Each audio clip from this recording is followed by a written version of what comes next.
Reducing X-ray dosage and the number of X-rays we get is a two-way street.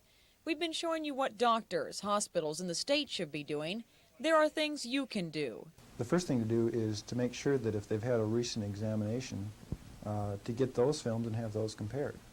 If you've had a chest X-ray within a month or two, unless you have an acute illness like pneumonia, have that compared with the new one. Have that looked at, and you don't need to have another new one. Find out if a recent film is adequate for what they are looking for. If you absolutely have to have new films, then it's best to go to an area where everything is controlled.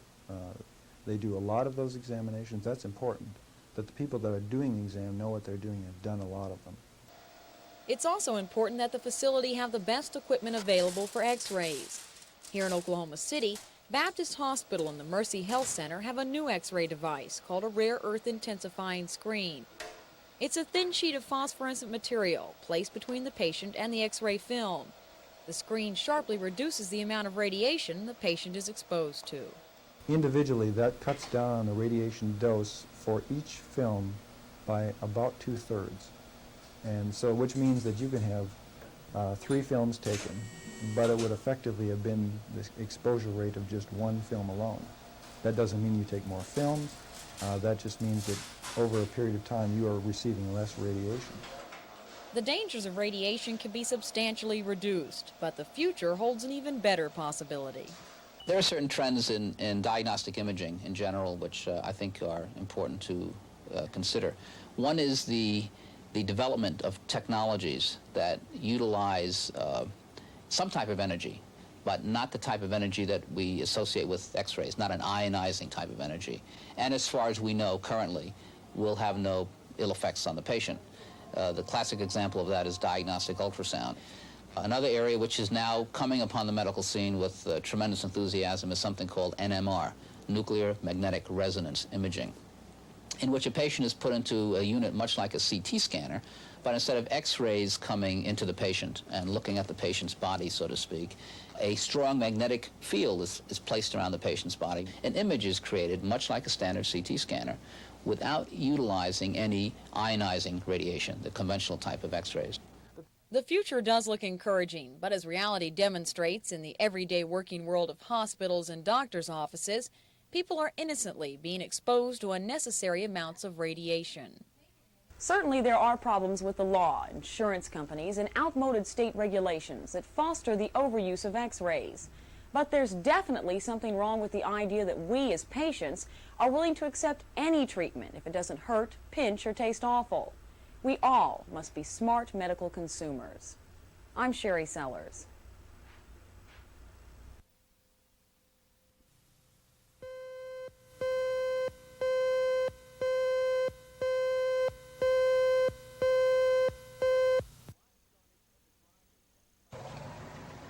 The line started at the drive-in bank about 7:30, a half hour before the bank was scheduled to open. Many of the early customers had heard about the ownership change from early news reports and were curious to see what exactly was going on. But most of those waiting in line this morning seemed to be confident in the bank and were there to make deposits, not withdrawals. That when they get it all reorganized, it'll be sound. I don't think it'll be any danger whatsoever at all. At least I'm not afraid of it, and I've did business with them for about 50 years. By the time the main bank opened at 9 o'clock, a line had formed. A line of worried faces, obviously from a generation that can remember bank failures. By 10, a traffic jam had developed in the parking lot. More and more people were coming to check on their money. Television crews were asked not to go on bank property. But according to several patrons coming out, there was a mixed bag of customers showing support and closing accounts. Well, there were 2 people ahead of me who wished to close their accounts, but when I finally reached the teller, why, I only wished enough money to carry me through for about a month, and I chose to leave my money where it is. As far as I'm concerned, the bank is solvent. Federal officials say the purchase agreement by First National headed off Oklahoma City's second bank failure in less than 3 months. But they say they do not expect the purchase to cause shockwaves experienced with the closing of the Penn Square Bank. The new owners have the luxury of being the biggest lending institution in the state of Oklahoma, and they insist that ONB customers have nothing to worry about. As far as everything's concerned, the bank is operational just like it was last week. There's no concern, shouldn't be any concern on anyone's part. Oklahoma law prohibits multi-bank holding companies and branch banking. But the law does permit one bank to acquire the assets of another bank under an emergency situation. So for now, Oklahoma National Bank will continue under its present name and management. In southwest Oklahoma City, Kurt Autry, Action 4.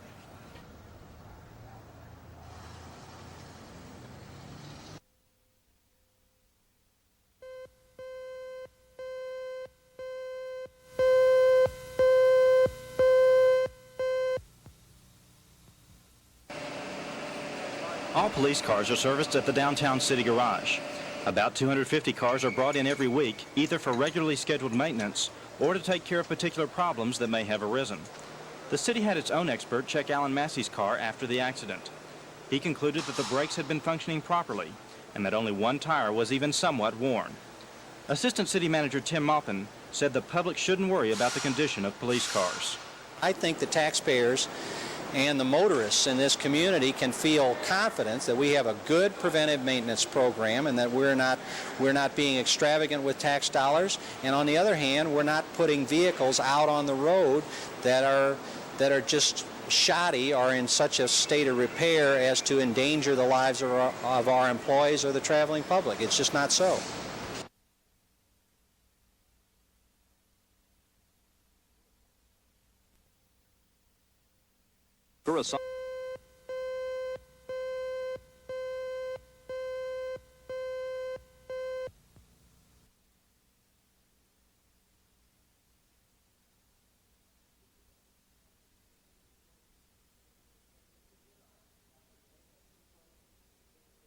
We do not have the president supporting the presidential program. He reversed himself on Taiwan.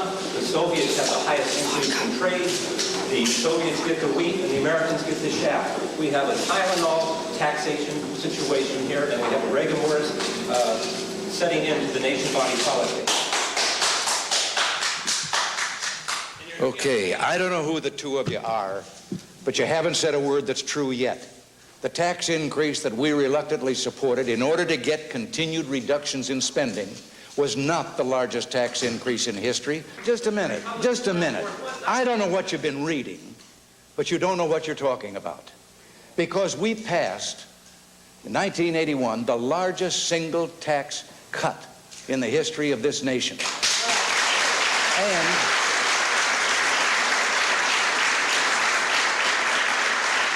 And in spite of the tax increase, shut up. Look, in spite of the tax increase that we had to accept, we still have the largest tax cut in history.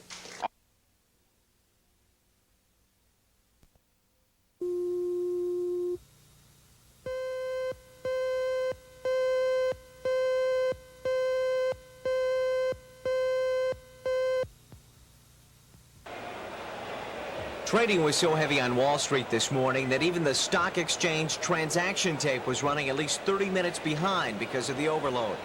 A record 149 million shares traded hands today, but that wasn't the only good economic news. Most of the nation's major banks lowered their prime lending rate to 13%. Market's up 13 points. Locally, the firm of Stifel Nicholas had their hands full as Oklahomans responded to the record day. Today's record rally can be attributed to several factors. One, the Federal Reserve has hinted they will loosen their grip on the nation's money supply. But according to the vice president of Stifel Nicholas, the bottom line is interest rates. The president gave a speech, I believe, about mid-August in which he proposed a tax increase, which was a definite compromise to the route he had been taking, which led people to believe that interest rates were going to come down. And of course, we have come down to a certain degree at this point, and people are anticipating that they are going to go still lower. Many brokers here in the city agree that the Wall Street surge can be attributed to the easing of federal cutbacks. But with an election less than a month away, many are concerned that the recent economic boom may leave as quickly as it came. Kurt Autry, Action 4.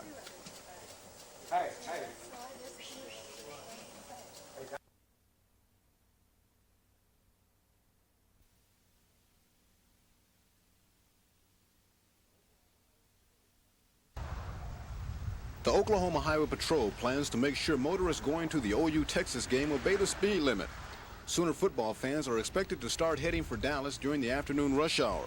Troopers will be stationed every 5 miles on Interstate 35 from McLean County to the Texas border. Authorities say you may speed and get away with it sometimes, but eventually speeders will get caught one way or another. There's no doubt about it, the odds are with the driver, but eventually the odds are going to catch up with them. Either they're going to hurt themselves in an accident or hurt somebody, or they're eventually going to get caught by us. We've got other tools other than the radar. We have the airplane. I'm sure the airplanes will be out this evening. And for those people that are going to try to run 75, 80, 85 miles an hour to get to a football game, I would just advise them to beware. Besides the troopers stationed along the interstate, there will be highway patrol cars traveling between Oklahoma City and Texas to remind motorists of their speed. Because of road construction, troopers expect some motorists to invent their own driving techniques for avoiding congestion. The Highway Patrol's advice to those people is, don't try it. Ed Stewart, Action 4.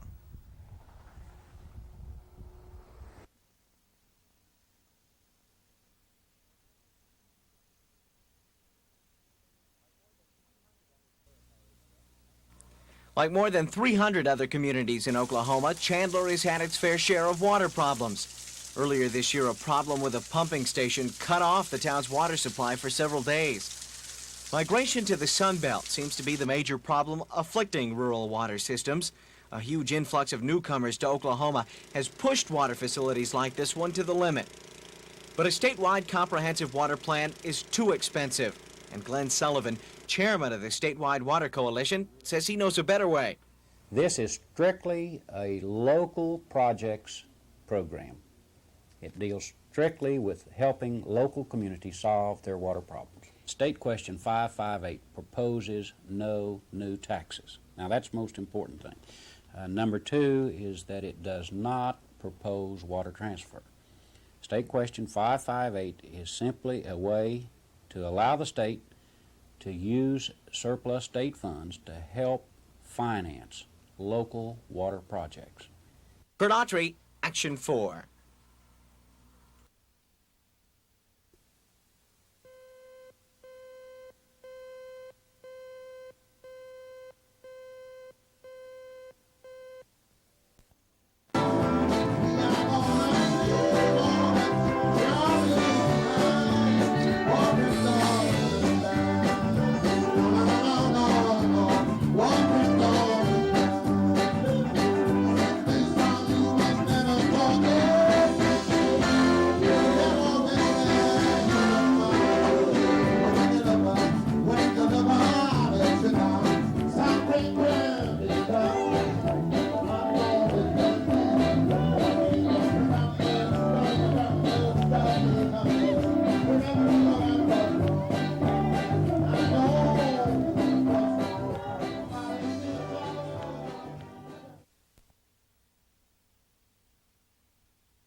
This is Kurt Autry. Since statehood, school land money has been an integral part of school financing in Oklahoma. The federal government donated what is now school land to the state for the sole purpose of giving public schools an extra source of income. Today in Oklahoma City, the projected cost to educate one child for an entire year is in excess of $2,000. But only $45 of that amount will be paid for from money generated by the state school land. This year's projected budget for the Oklahoma City public school system will be close to $79 million. $1.8 million of that amount will come from school lands.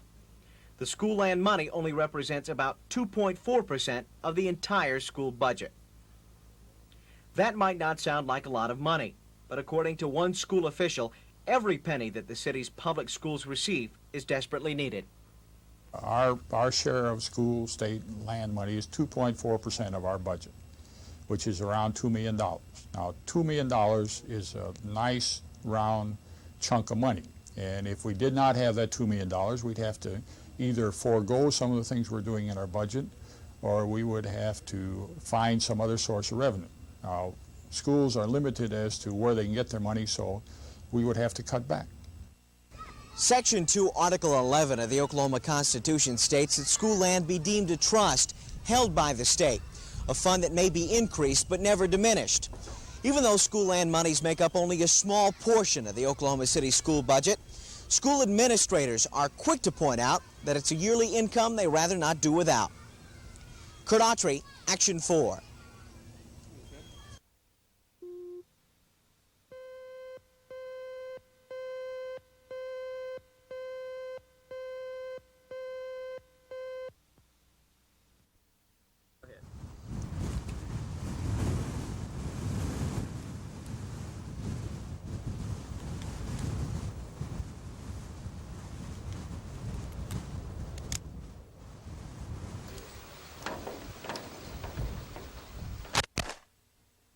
If the only thing between a .38 bullet and a $50,000 camera is a sheet of glass-like material, you better have a lot of confidence in the sheet. This demonstration of LexGuard, a General Electric product, provided just such confidence. Local law enforcement and security officers came to the demonstration. Phil Covington spent the afternoon pumping bullets from various weapons into LexGuard, bullet-resistant glass, and a sheet of acrylic. LexGuard came away the winner. As far as demonstration goes, it's fantastic. Bullets doesn't go through this stuff, and it's the best that we've ever ever seen. You know, it shows a fantastic shock. We're getting ready to build a new police station, and we were looking for a bullet-resistant glass, and I think we found it here. So this demonstration made up your mind for you? Yes, definitely. No matter what the cost, you think you'll go with it? What can the cost be on a human life?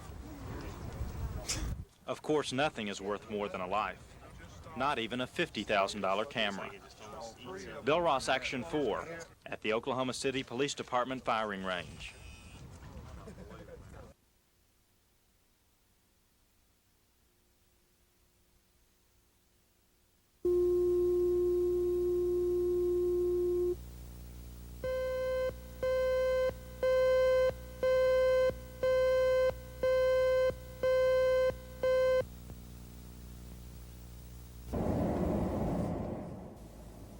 If you drive on State Highway 33 from Thomas, Oklahoma to Fay, Oklahoma, you mount a hill, round a curve, and find a bridge crossing the South Canadian River.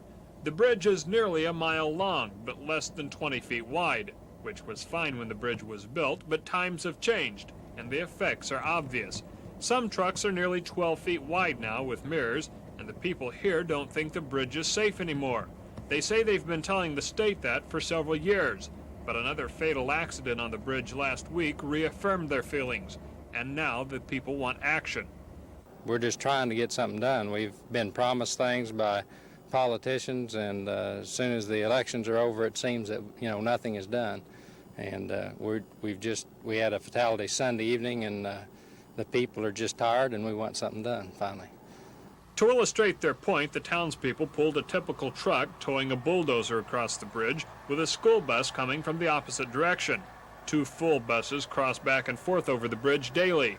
There has been only one minor accident here involving a bus.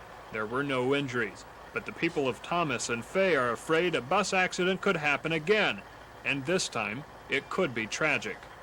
Now, imagine that this school bus is filled with, say, 50 grade schoolers. Remember, 2 buses like this cross this bridge twice a day. This bus and this truck aren't going to make it. So far, Thomas, Oklahoma has been lucky, but the people here want to make sure things are changed before their luck runs out. Charles Schnitzer, Action 4, in Thomas, Oklahoma.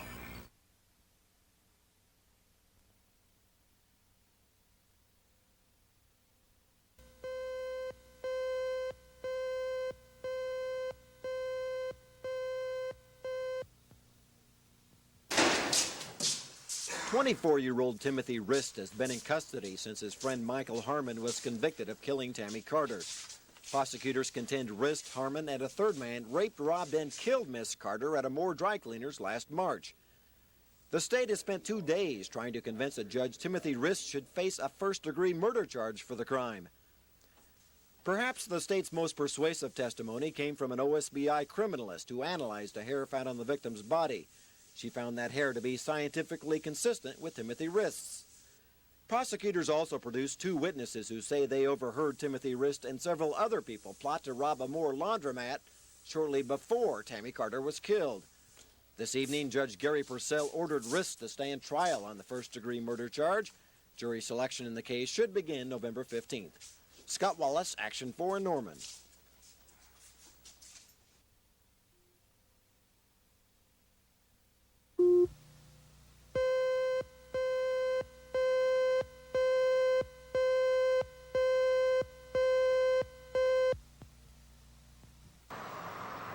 A few years ago, Chrysler dealerships were as concerned with the threats of possible corporate bankruptcy as anyone. Now they are happy to see that Chrysler is on the way up again and hold definite opinions of a threatened strike that could cost Chrysler an estimated $60 million a week. A strike in Chrysler plants would mean no new stock rolling onto new car lots for a while. But local dealers don't think a strike will hurt, unless it's an extended one. It'll have a long-term effect if the strike goes much past 30 days. We've got about a 200 new car inventory, and if the strike goes 30 days and takes them 30 days to restart production, about 60 days is how long we can last before we need to start getting more cars. What about the Chrysler Corporation itself? Only a few years ago, Chrysler had image problems that matched their financial ones. But dealers say the public has more confidence in the corporation now, and they will likely continue to drive Chrysler products. Charles Schnitzer, Action 4.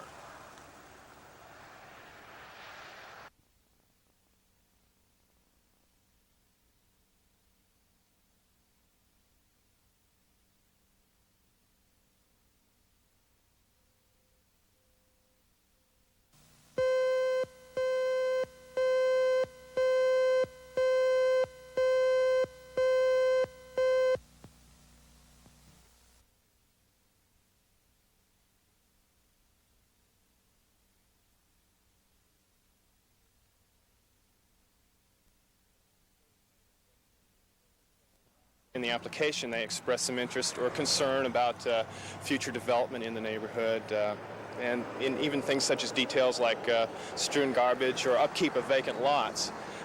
And they also are concerned about rehabilitation upkeep of these older homes.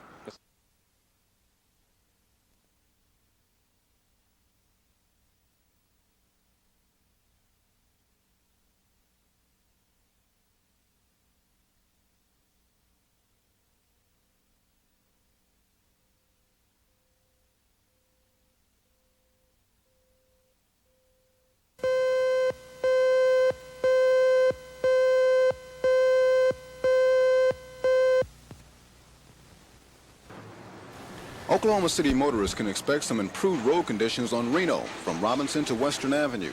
The street has been falling apart near the downtown area. Now the Urban Renewal Authority wants to repave Reno and widen it by a couple of lanes. Hudson Avenue from Southwest 3rd to Sheridan is also slated to receive some much-needed construction. Because the flow of traffic continues to increase on Hudson, officials have decided it too could use more driving lanes. But traffic is increasing underground as well. The pedestrian tunnel will be getting even bigger. Tunnels will stretch west to the corner of Kerr and Hudson. And Oklahoma City's underground sidewalks are still what downtowners like best. It's certainly no secret that anything you want, you can buy it in the tunnel now. And it's becoming more that way every day. Even the ground floor that are connected by escalator or connected closely with the tunnel have put in a lot of new businesses. There are about 4 miles of tunnel now. Each year, 1 or 2 miles more will be proposed. Nearby Sycamore Square condominiums feel the underground pedestrian streets will be a major selling point when the tunnel reaches the complex. In the meantime, tunnel businesses are attracting more customers who want to escape the bitter elements outside. Urban Renewal thinks, in this case, when business goes down, it helps. Ed Stewart, Action 4 in downtown Oklahoma City.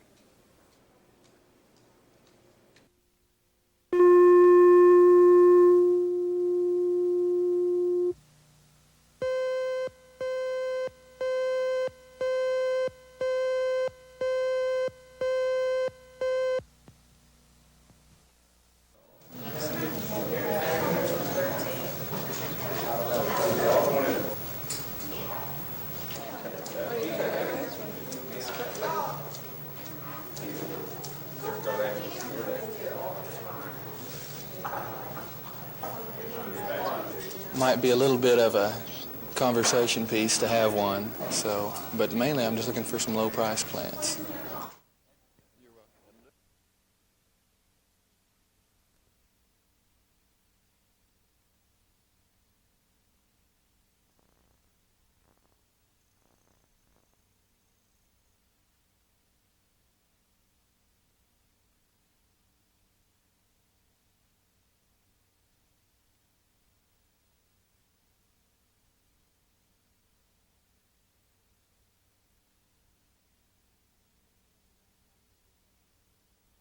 Fortunately, we don't have any facilities here for testing for contaminated products. And so we're just telling people to be aware of products, like as I said, that have been tampered with or altered in any way, and either not to use them or to take them back to the place of purchase. In some instances, like the eye drops, we can tell you what type of side effects might occur and reassure you that it hasn't been contaminated.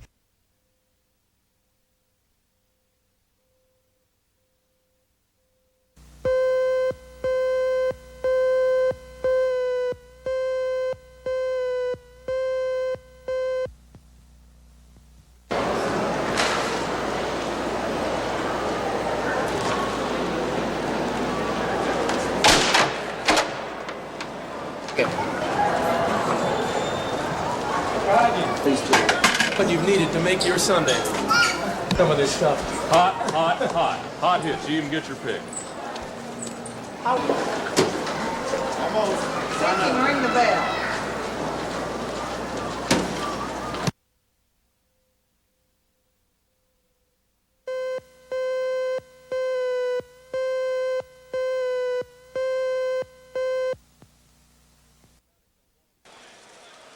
Today's acrobatics on Wall Street followed the sharpest market declines in more than 50 years. Analysts said the market was compensating for a week of rapid growth. Today began with further declines. Dow Jones down 14 points by noon, but rumors circulated that the Feds would lower interest rates, and buying jumped some 22 points.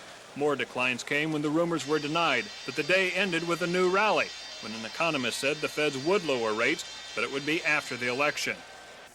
Locally, brokerage firms watched the moves with interest, and the day ended with Dow Jones up more than 10 points. The market acts as a barometer, anticipating what the rest of the economy may do later. Buying is an act of faith, but if Wall Street is right, everyone will feel the benefits, not just the big investors.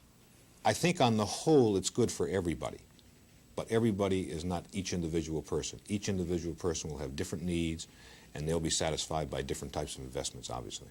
I think the other thing is for the blue-collar worker is if he's anticipating buying a home, car, major purchases, that he's looking at interest rates coming down. He's looking at mortgage rates coming down. Linehan says he thinks interest rates will drop slowly, but they will come down. The market seems to agree. The actions on Wall Street indicate the investors think the economic policies of the Reagan administration are working, and that economic recovery is well underway. Charles Schnitzer, Action 4.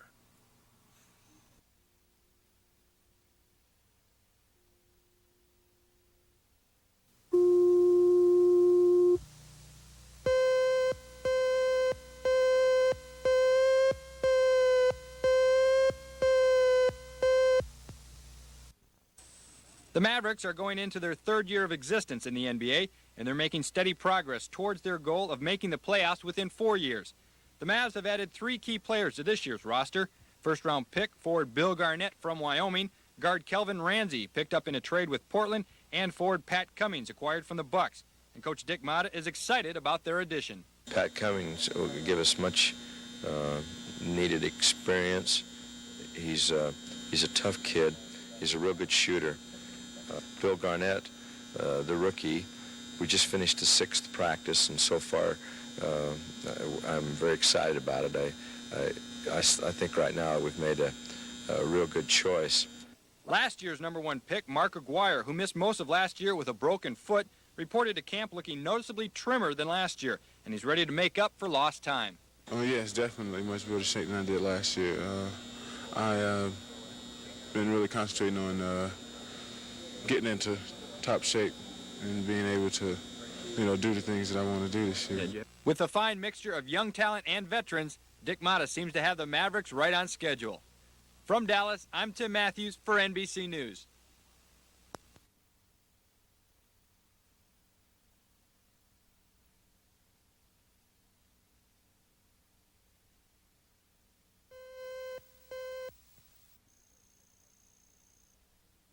The first state question on Tuesday's ballot will be number 556, seeking the repeal of the new congressional district lines drawn by the state legislature in 1981.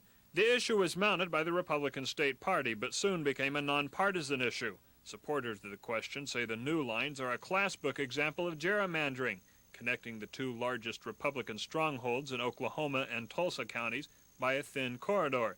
They call it the Incumbent Protection Plan. The group has a new plan of their own, where the boundary lines closely resemble the boundaries used for the last 10 years. Whatever Tuesday's vote is on State Question 556, the men elected to the Congress will serve in their current districts at least until 1984. State Question 557 deals with city or county bonds, like the one passed to finance the county building in 1965. The question is threefold. Should cities and counties, under state law, be able to raise their debt ceiling? Should they be able to take 30 years to pay back their bond debts instead of 25? And should they be able to go into debt by a simple majority of the vote instead of a 3/5 majority? The bond money would be used for construction or maintenance of roads and buildings.